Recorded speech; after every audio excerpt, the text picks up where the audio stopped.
Hi friends, video में जो plant दिख रही है ये मामी सभ्यता का प्लांट, ग्राफ्टेड प्लांट।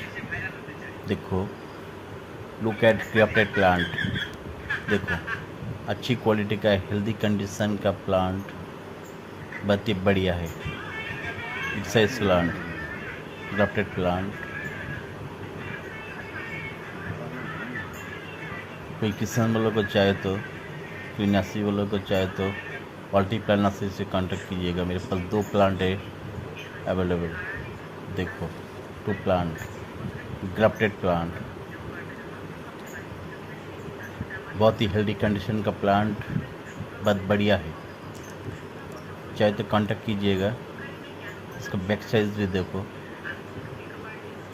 प्लांट का हाइट देखो, बढ़िया हाइट, 100 फीट के आसपास, 5 फीट 100 फीट ऐसा प्लांट है।